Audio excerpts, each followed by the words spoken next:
Hey folks, welcome back to another Dice Tower preview. I'm Mark, and today we're taking a look at Worn Wanderers, which is brought to you by Claremontsy Games. It's for 2 players, ages 12 and up, and games generally run about 5 to 10 minutes. Worn Wanderers is quick to play and easy to learn, while offering a robust strategic challenge. Collect additional characters and power cards to unlock the unlimited strategies available to your team of nomads who need every tool available to survive in the harsh post-apocalyptic world of Del Rey. Assemble your team of 6 survivors, represented by beautiful enamel pins. Customize them with cards representing their weapons, armor, and abilities, and wear them on your lanyard, jacket, or backpack. Now you're ready to raid any player who crosses your path, anytime, anywhere. So your goal in Worn Wanderers is to collect loot from the opposing parties by defeating them in combat. As characters are wounded, their power cards are rotated out of the way until only a loot card remains, at which point that character is defeated. When an opponent's character is defeated, you score that amount of loot that the character was protecting. You win as soon as you score loot equal to twice the number of participating characters on the opposing team. The starter set is a great way to get your feet wet in the game, containing everything you need to join the battle, unfolding all around you. 6 character pins, 1 reference badge, 30 power cards, 1 bridge holder, 6 loot cards, a quick start guide, 1 rulebook, and 1 lanyard. Games are quick, only 5 to 10 minutes, but offer a deep strategic challenge. By the time you're done, you've made a new friend or you've gotten to the front of your line. So this is definitely a game you'll play on the go. Obviously a convention setting, which I have some footage from Dice Tower West. You got to check it out. So that is obviously the perfect setting for this type of game. But really, you can take it to game night. You can go on the go, waiting in lines for coffee, for movies, whatever you're doing.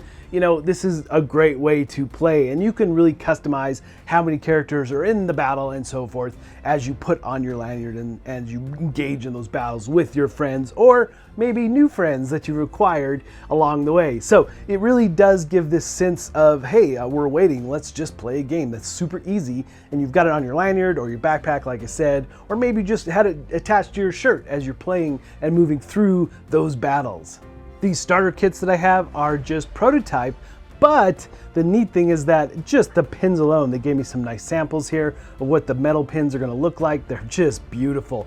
I mean, if you're just into collecting pins alone, that's really cool. But then to add a game on top of it is just simply fantastic.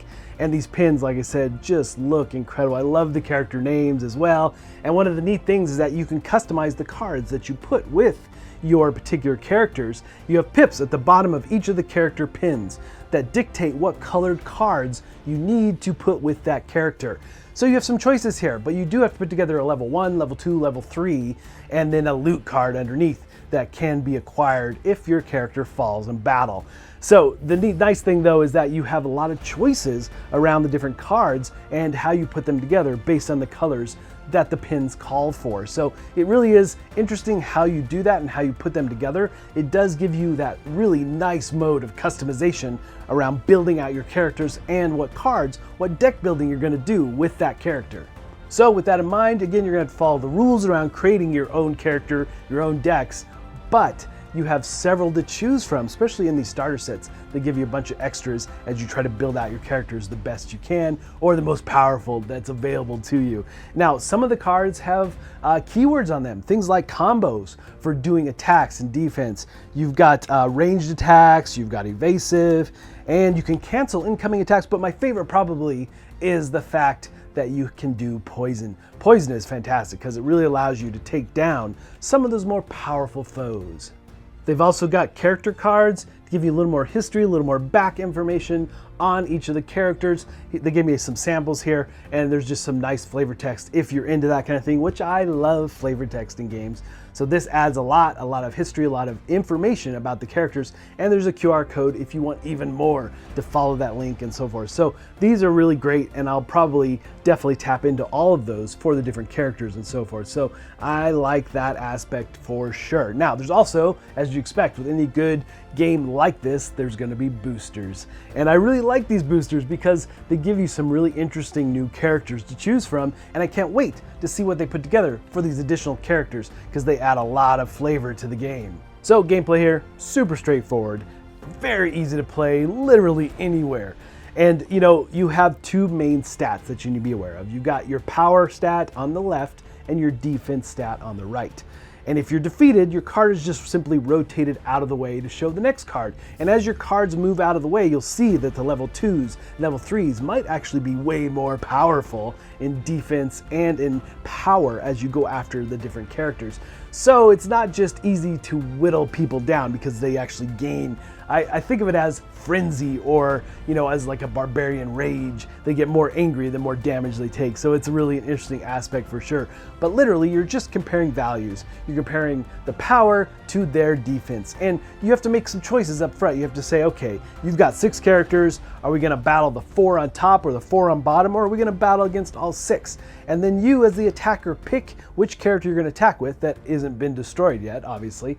And you point out on your opponent's lanyard, or wherever their characters are located, what character you're going to attack. And then you just compare values. And if you both actually have a higher value on the power side than your opponent's defense, you both are going to take damage. So you rotate that card out of the way, exposing the next card, or potentially exposing the loot that's available. And really, it's all about loot. You hope to whittle these characters down and get the most loot in order to win the game. Hey everyone, I'm Dennis from Claromancy Games, and I'm here to tell you about Worn Wanderers. Worn Wanderers is our wearable strategy game, and you can see that you can put that on like a lanyard when you go to a show, or your backpack when you're out and about, or even just a jacket at your local friendly game store. And when you run into other players, you can play right then, right there, super fast 10-minute game, and when you're done, you made a new friend, or if you're waiting in a long line, you can play with your buddy while you're there, and it's a great way to pass the time. The way it works, right, is you have your band of wanderers here. We're post-apocalyptic survivors, and we need to do what it takes to survive. So when we run across another band, we will be trying to raid them for their supplies. And so, I need to take one of my characters and have them attack, right? You'll see every character has got a power over here and a health. We'll deal damage to our opponent's character, and they'll deal damage back to us in the counterattack. And when that character is defeated, we will just rotate that card out of the way, revealing our level 2 cards. Eventually, the level 2 and 3 card will also be defeated, revealing some number of loot. First person to reveal 6 loot on their opponent's character wins. All of the characters are fully customizable, so you can select the characters you want on your team, you can swap up the cards to play your preferred strategy, and that is Worn Wanderers. All right, folks, just a reminder once again, this has been a Dice Tower paid preview, and everything you've seen here has been in prototype form, so keep a close eye on the campaign for any changes that still may occur. Now, with that said, the campaign is already underway. They've already funded. They're doing quite well. They've shown at a few conventions now, and I can tell you from experiencing and playing it at Dice Tower West, it was really a ton of fun and a great way to spend time in a line. Like they say, it's not just a gimmick. It actually is a great fun way to spend time in a line. And the thing is that, I really enjoy this aspect of being able to customize your characters, your decks, as you build them out and try to make them bigger and better, and put what loot you have underneath there, because there are different values of loot for sure. So you have to, maybe your stronger guys are going to hold on to that heavy amount of loot, and your weaker guys have less loot. So you do customize, have that ability for sure. And I can't wait to see what more of the characters are going to be, and just the ease of play makes this a great one for anyone to jump into. But folks, ultimately, if this looks like something of interest to you, I'm sure they'd appreciate your support. So I think that's it for me, and until next time, we'll see you at the table.